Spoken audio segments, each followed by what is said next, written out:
All right, so where better to start than chapter 1? This chapter here irons out the basic details of risk and how we define risk and how we can kind of view it in our society. So the first couple of things here, I think these are pretty interesting videos to watch. Unfortunately, we're not going to watch videos in every class. Bummer, I know. But I would like to take a little bit of time here. And these are relatively short videos.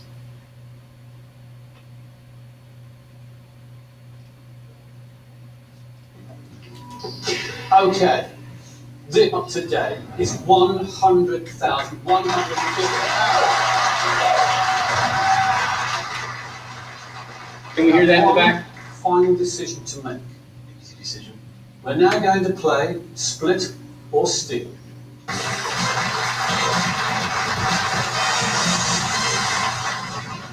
I know you're the last two people in the country I have to explain this to, but you have two final golden balls. You each have a golden ball with the word split written inside. You each have a golden ball with the word steal written inside. You will make a conscious choice of choosing the split or the steal ball. If you both choose the split ball, you split today's jackpot of £100,150 and you go home with £50,075. If one of you splits and one of you steals, whoever chooses the steal ball will go home with £100,150. And the person who chooses the split ball goes home with nothing. If you both choose the steal ball, you go home with nothing. Okay. Before I ask you to choose, I want you to look at your two golden balls and make sure you know which is the split ball and which is the steal ball. This is very important. Make sure you don't show each other. Before I ask you to choose, I think you have some talking to do to each other. Stephen, I just thought they weren't puppy dog tears and they were real tears and you were genuinely going to split that one. I am going to split this.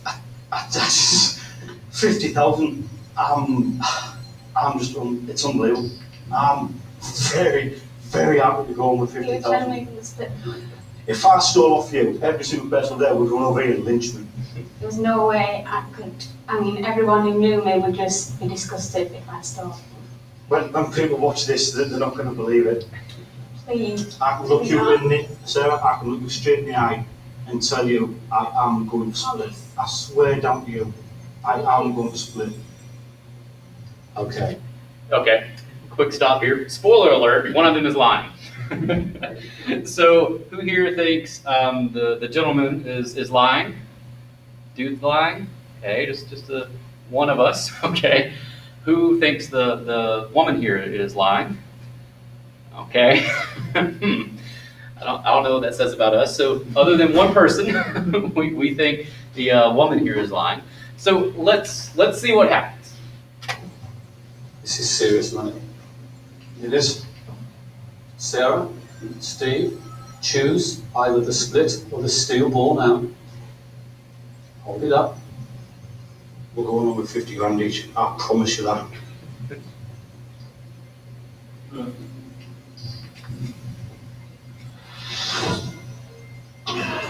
Split or steal? Oh.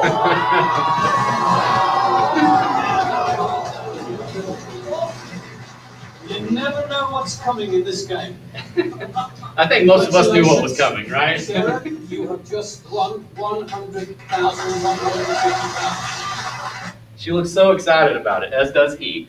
So one thing that we can note from this, I guess funny to us, maybe not so to him right there, is that we kind of see this market dynamic, this risk market dynamic that we'll notice in insurance and really any type of financial agreement in which there is some asymmetric information. One party knows something that the other party does not. This is excluding us. We're kind of an outside observer. Okay? So he didn't know what she was thinking. She didn't know what he was thinking. And this game kind of, relies on that asymmetric information. Now, were these pure risks? It was gambling. We'll talk about that in just a second. But I thought this was a little interesting. Maybe it says something about my personality. I also thought it was a little funny video to watch to kind of introduce us to some types of risks that we'll be covering in this class. Now, the other video here is a bit shorter, and I'll go ahead and give a quick precursor to this video. So we have a gentleman here that's going to talk about skydiving, bungee jumping, and things like that. And what we're getting is we're starting off with what's known as subjective risk. Okay, because as he's describing the joys, the return he gets from the risk of skydiving, to me, it sounds like a foreign language. Okay, it does not sound entertaining to me at all. And some of you might share that, some of you might be more on his side. But what's interesting to note, once he discusses the subjectivity of this risk, he starts quantifying or objectifying the risk. Okay? What we tend to see, when we introduce this idea of risk, we see objective and subjective. But it doesn't mean that these two ideas are always divorced. Okay? They can be combined. Right?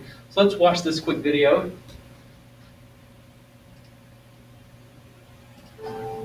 So I'll tell you of a risk evaluation in my professional life.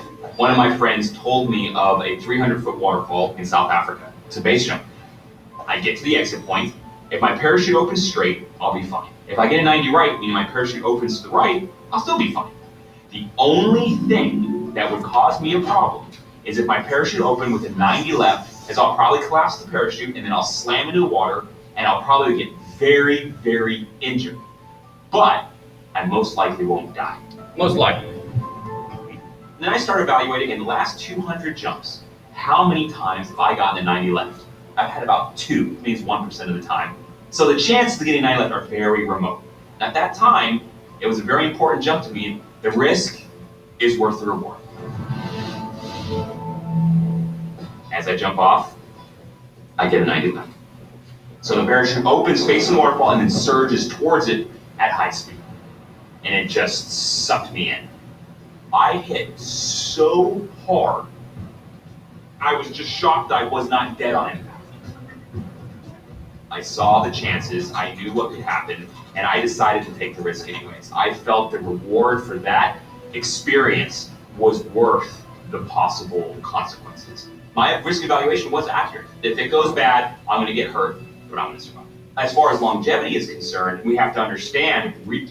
Okay, and after that he goes to kind of a pitch for a product that's no longer available. But again, what he did here is he kind of combined his own subjective risk, okay, with objective risk. And he said, 2 out of 200 times, so 1%, I kind of went the wrong direction. So he kind of rolled those die, and unfortunately it didn't pay off in the way that he had hoped. But he is okay, he's fine. So that's, it could have been much, much worse. Now, so we have kind of this, I'm sure all of us already have some idea of what risk may or may not be. But what I would like to do for this class is to kind of identify it in a little more direct and specific way. Okay, so traditionally, I think, and as I see others outside of the field, I think most people look at risk and say, you know what, it's just uncertainty. I just don't know, so that's a risk. Uncertainty is a component of risk. And in fact, outside of this classroom, outside of risk financing and risk management in general, I think this is an okay definition. But at this level, we don't want just an okay definition.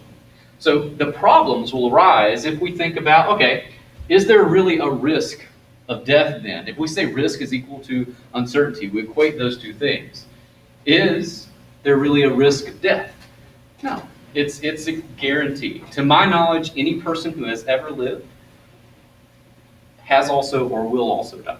Okay, so historically speaking, it's unlikely that that's a risk. So the Stephen Wright joke is that I intend to live forever. So far, so good, right?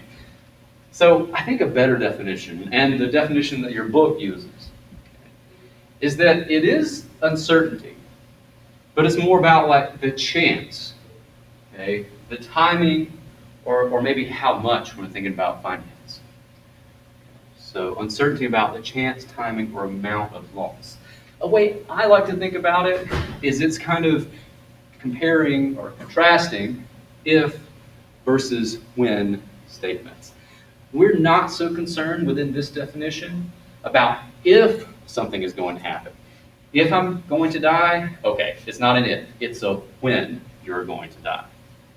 So a better way to think of the risk involving death is one of untimely or premature death. A risk of poor health, risk of a car accident. Again, a counterexample that uncertainty in and of itself does not work. If you drive a car forever, if you're able to drive a car forever, you will have an accident. You will have an accident if you can drive a car forever. So it's not so much about if it's going to happen, it's when it's going to happen. So this is kind of how we draw this juxtaposition between risk versus uncertainty. Okay, so in this class, this is what we're focused on for a definition of risk. Okay, and we'll look at that. We'll have probabilities, we'll have frequencies, we'll have the amount of something, the timing as well. So one way we can kind of look at that is the chance of loss. Unfortunately, probabilities are not always easy to tease out. So I'll give you 4 examples here. 2 where the probability is relatively easy to figure out, if not very, very close to exact. And 2 others from your book that, while a bit morbid, at least one of them, they're not so easy to figure out. So if we have a quarter, a coin, and we're flipping it, and let's assume that it's a fair coin, which exists in statistics and nowhere else, but it's a truly fair weighted coin, it's going to be a 50-50. We know that, if it's truly fair. We know that. A little more ironed out. Again, if you've had a stats class, you probably deal with coins and cards and all these things that have these fairly finite, if not absolutely finite, probabilities. The chance of drawing a queen of spades. Anyone play poker? What's that chance? 1 in 52. 1 in 52, because there are how many cards in the deck? 52. And how many queen of spades in that one deck? 1, exactly. Now, when we look at conditional probabilities, go segueing a little bit, not to say that we can't have conditional probabilities with flipping, heads or tails, or drawing a queen, okay, spades. But your book brings in this idea of conditional probability, and one of their, again, very morbid examples is if we look at premature deaths or children, okay, dying from a handgun shot versus a drowning accident in the pool, that could vary on location. Okay.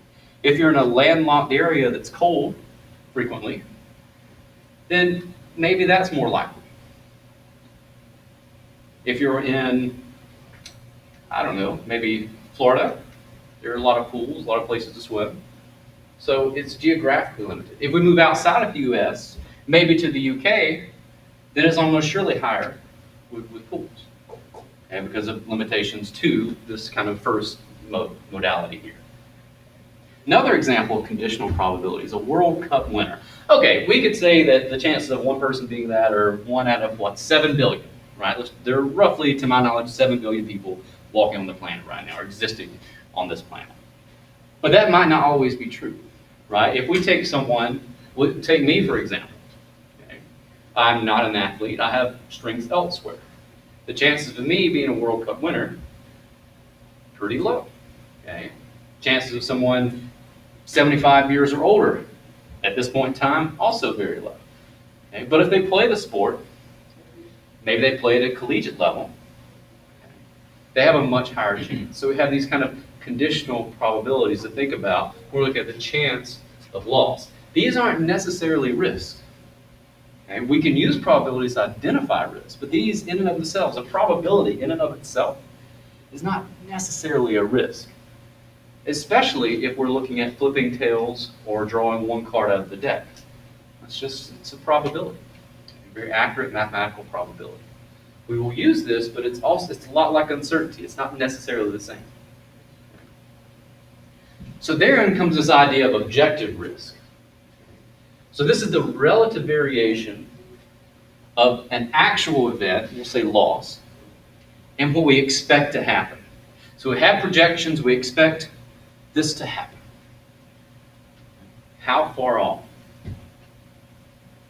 Were we with our predictions versus our actual losses? The examples that we're going to utilize in class next week are variance and standard deviation. Very simple and useful statistical tools. And if you've had a stats class before, it'll be easy for you. If you haven't, I'm going to do my best to make it easy for you. So we will calculate very simple small sample variances and deviations. But an example for right now, to kind of give us some numbers. Let's say that we're a large auto insurer, and we want to insure a sample of 10,000 cars. Let's say it's our population, but it's a sample from the US. We expect 1% to have a loss. The worst year in the past was 110. So the kind of objective risk here, because we have a difference, the difference is 10, okay, which is also 10% from our expected loss. And we could say that's a way to identify objective risk. That's not true deviation or variance from a statistical standpoint, but that's better than nothing. Okay? And if we had a way to compare this, let's say that there were another pool or another auto insurer that had 10,000 cars, they expect 1% to have a loss, but their worst year in the past is 150. Using this metric here, we would say that they're higher risk. And in fact, in this class, we're going to stick by that. We see a higher deviation or variation, we're going to say that's a higher risk pool. There's more uncertainty, more dispersion about what we expect to happen. Now, one world that we like to live in when we're pooling risk, this is not diversification, but when we're pooling risk, we like to live in that world that abides by the law of large numbers. And it's a law most worlds abide by that. So, for example, if you were to say, hey, here's one car you can insure, or here are 10,000 cars you can insure, not only am I more likely, all other things constant, to go for the 10,000 because I'll bring in more premiums,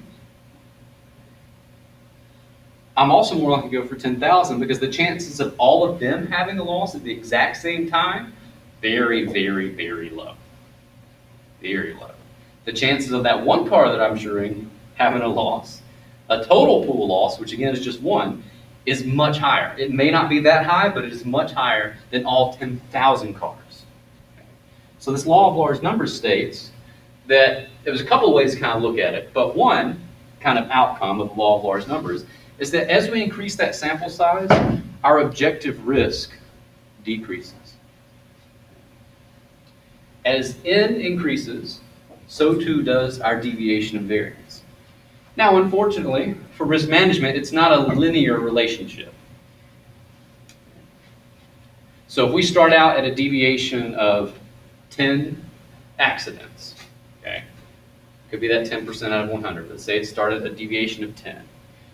We increase the pool by 100, and it drops by 5 to 5. Well, that's great. If we increase the pool again by another 100, it is not going to decrease by the same amount. So we have some diminished returns to that. If they were linear, we would get negative deviations. Those don't exist because of the square root of a squared number. Okay. So dispersion can never be below 0. Deviation, variance, they're not going to be below 0. Okay. So unfortunately, this is not a linear relationship. It decreases, but at a decreasing rate. Now, basically though, a larger pool, smaller deviation. All other things constant. Okay, which also means lower risk. Okay, so what about subjective risk? We had, I believe his name was Jeb, jumping over the waterfall, and he did, I think, a fair job of assessing the risk. And, the worst happened. But he started out with a subjective risk. Now, this is something that varies vastly across individuals. Every individual has a different risk appetite that they're willing to accept. Every individual. Now, some of us here may be pretty close. Okay? I'm probably more risk averse than most of you. Okay? But who knows? I could be wrong on that. We all have different risk appetites or risk preferences.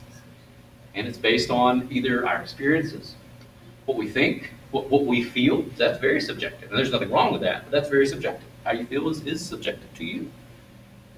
And it can also differ across time. Okay? So a good example is inaccurate estimates of objective probabilities. So we can know probabilities for certain games if we're gambling. We can know certain probabilities. And yet people will still just keep gambling, keep gambling, keep gambling. It could be that they're just risk seeking or they enjoy playing the game. Okay? It doesn't mean that it's a bad decision. Okay? It just means they have different risk appetites. Now, if we look in the world of maybe gambling addiction, that's very different. So I don't want to step to that extreme. Okay? But it is mostly just different risk appetites. Another thing to consider, we have a couple of dates that separate, at least in the US, well, maybe for the world, sure, but specifically for the US, some big shifts in dates here. So what happened on December 7th? Pearl Harbor. So if we look at maybe the risk preferences of American individuals prior to that, post, it could be very different. Another example could be February of this year. My February was far better than my March, April, May, June, July, and August. Okay? And I'm sure some of you could kind of share that. So we have experienced that, and it's changed. Right now, I have no problems wearing a mask. Okay? I never really did, but now I'm very much okay with it. And that's based on my risk preferences. Another example, I assume most of you were probably not alive for this. I was still pretty young though. Will be September 10th, so right before 9/11. So flying, a very simple example, flying was very different pre-9/11. It was almost kind of fun. I can say that since then I've never enjoyed a flight. It's never been terrible, but I've never particularly enjoyed it. Okay. Now, a little more focus on individuals, someone with DUI. Okay. It could be that someone who's experienced that saw their mistake and is a far safer driver. For insurance, though, what we notice is that the most common predictor of whether you have a DUI is if you already have a DUI, unfortunately. Now, someone who's 65 years old, okay, a good example with COVID. If we look at mortality rates with the data that I'm aware of right now, I'm not a public health professor, okay, the data I'm aware of, if we look at mortality rates, they're significantly higher for those in the 65 and up bracket. Okay. From 40 and below, I mean, anything above 0 is terrible. Okay. But from 65 and above, significantly higher. So they're going to have different risk preferences. I would feel where I'm 65, I would not be trying a hybrid class. And I hope you guys will be okay with that. But I'm not 65. Okay. Yet. Now, what can cause and exacerbate losses? The cause of loss is what we deem a peril. The cause of the loss. A hazard is anything that increases the frequency or severity. So how often it occurs or how costly it may be. So some examples of hazard here. Physical hazard, icy roads. So if you can't tell by the accent, I'm not from Indiana, I'm from Georgia. It snows there once every 3 years, perhaps. If you've ever seen pictures of Atlanta when it snows, we all just don't know what to do. So for me, perhaps subjectively, icy roads might be more of a physical hazard. So when it starts snowing, I might be late to class because I'm driving 5 miles per hour down Wheeling. Okay? Good risk management though. Perhaps. Now, moral hazard and morale hazard, they are a bit different. Okay? These aren't physical, but moral and morale are slightly different from one another. Moral hazard here, the best way to think about it is that it's active. Okay? It's an individual, because they have some safety net, example of that will be insurance or risk transfer, they might behave differently. There might be incentives for them to behave differently. Okay? A very extreme example is arson. If they feel that their homeowner's policy will pay out more than their home is worth, then they may actively choose to burn their house down. Okay? So that would be an example of moral hazard. But that doesn't necessarily equate to someone being a bad person. Let me be clear, arson is bad. Let me just say that, all right? So arson is bad. Okay? But other examples of moral hazard, when it's a bit more dubious, It has nothing to do with like a character flaw. It doesn't really, it used to tie to your morals, but that's not what we see it as anymore. If someone has health insurance and they've hit their deductible, they might be more likely to go to the doctor because they've already hit their deductible. Does that really equate to someone with bad morals?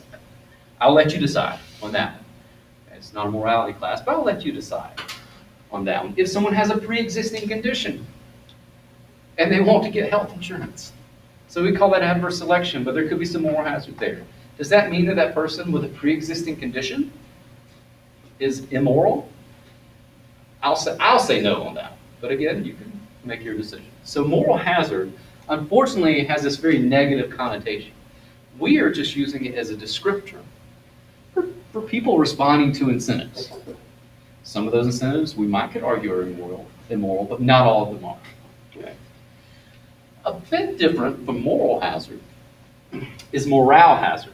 And I think the best way to look at this is just kind of indifference to a loss. Okay, my home is insured, so maybe I'll just leave a key under the front mat. My car is insured, I'll just leave the keys in it. It's fine. So it's not like I'm actively trying to cause a loss, but I could do something that could exacerbate a loss. And that's morale. Now, legal hazard is something that we'll talk about with liability. So this would be like large damage awards. I know that I could sue because I can sue my doctor because I know that he or she has malpractice insurance. Okay? And I don't think about the fact that their premium is going to go up for malpractice. They'll have to charge more, and then healthcare costs also increase due to that. Okay? No, I just want that large damage reward. Okay? That could also be a type of moral or morale hazard too. Okay? So we're not completely separating all of these, and there's a little bit of crossover. Okay? So those are examples of hazards that I want us to be aware of moving forward. Now, some broad categories of risk, and I have one after this too, but some very broad categories of risk here. The first one, and this is where we'll be spending the bulk of our time in this class, is pure risk. A pure risk is when you only are going to stay in your current position or things will get worse. So it's no loss or a loss. Your car will be damaged in an accident or you won't have an accident. It's rare that your car will appreciate in value. Some might. It'll take a while. But it's rare, very rare, that your car will appreciate in value. I'm still hoping my 10-year-old Camry is going to be worth more one day. But we'll see. Probably not going to happen. Now, speculative risk, it would be like buying a stock. It could go up, it could stay the same, or it could decrease. So a chance of a win or a gain, chance of no change, and then I could lose. So that's speculative. That's speculative. Now, particular risk or idiosyncratic risk, these are a little more focused, and we're not going to be spending too much time on these. It could affect an individual, it could also affect a specific firm or a specific industry. And then kind of the opposite of that spectrum is a fundamental or a systematic risk. Okay? That would affect entire, say, economies or a large number of individuals. And a bit more broad in scope. Mike could argue, pandemics are close to that. The housing crisis of '08, very, very close to that, if not in that same world. And an addendum to that, so this kind of fits in that last category, is more business or enterprise risk. And this is just all the risks that a firm faces. So this is risk management class, and we're focusing on businesses and financing first. So this is what we're looking at. These could all be pure, pure speculative, right? So it's not to say that they're all just pure or just speculative. There's a combination. And then we have kind of personal risk as well that we're going to talk about in this class. Risk of premature death, we'll discuss life insurance. Insufficient income during retirement, we'll talk about retirement savings briefly. And if you take my employee benefits class, we'll talk about it in depth. Risk of poor health, that sounds like health insurance to me. And then unemployment. So that gets a little more into what we might say would fall under the guise of social insurance programs. So we could also put Social Security in here. And with retirement, that could kind of fit into. So these are more personal risks that we'll be dealing with. Okay. Property risks that we're going to discuss. Direct and indirect losses, for intents of this class and to my knowledge, we'll consider these collectively exhaustive. So these encompass the property risk that we're going to deal with. A direct loss is pretty easy to identify. I drop my phone, it's broken, no longer works, I can't make calls. An indirect loss, let's say I miss a very important business call. A client needs me, I miss out on money. That's indirect. It is still due to my phone not working, but it's an indirect loss. So arising from the loss of use of said property. So you can have business income insurance that can cover a lot of these indirect losses. Now, liability. This harkens back to the legal hazard as well. The interesting thing that I want you to be aware of here is that theoretically there's no upward limit on how much this could cost. Okay, because wages can be garnished or liens can be imposed on wages to just keep bringing in more money. And when it comes to things like suing for pain and suffering, those tend to be very high dollar amounts. Very high dollar amounts. We can see this a bit, and I'll use the example again in malpractice insurance cases, or malpractice cases. And unfortunately, it could cost you even if there's no merit to the claim. So the claims don't have to be meritorious for them to be costly, which is unfortunate. Now, what does this burden create on us? So I'm going to talk about burdens and cost. So they're obviously very related. So one burden is that if I have no way to transfer some of these risks, then if they're financial risks, then I need emergency funds to pay for them. If I'm holding money in an account, it's not being invested, it's not going anywhere, what's happening to that money? Say I'm not garnering any interest on it. Is it increasing or decreasing in value, let's say a year from now? If I have $10,000 today, and a year from now I have $10,000, which one of those is worth more?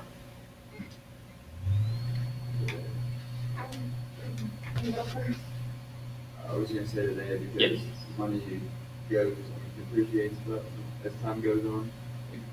So our purchasing power would decrease. Yeah. Exactly. So if you want $10,000 today, not a year from now, that's the way to think about it. So if I'm holding emergency funds, it's just costing me money, right? Ideally, a business would never hold cash. A firm would never hold cash. They should not be risk averse, should not hold cash. They're losing money because they're not investing that cash. Do firms hold cash? Absolutely, they do. But it's still costing something. Now, if they're doing it, there's a benefit to it as well. So there's a cost of emergency funds or required emergency funds. We could even lose lose certain goods. 20 years ago, there was a vaccine available, okay, that reportedly, and this was false, but reportedly caused great illnesses in the children who took the vaccine. Went through a lot of lawsuits. The firm in question said, okay, we're not going to make this vaccine. There are 2 years, okay, in which the vaccine is not available. Okay, causing increased price because there's lack of competition. We also have worry and fear, and all this is called taking time. Now, the cost, if we're choosing to reduce risk, if we're putting in sprinkler systems or alarm systems in the building here, that's taking money. Okay, that requires money from us. Okay. Opportunity cost. The emergency fund is an excellent example of opportunity cost. What else could you be doing with that $10,000 or whatever your emergency fund may be? If you're paying for insurance, that's still a cost to you. They're not going to do it for free. They're not going to do it for less than what they expect it to cost. They have to make money. And then sometimes you're not reimbursed for any of your losses.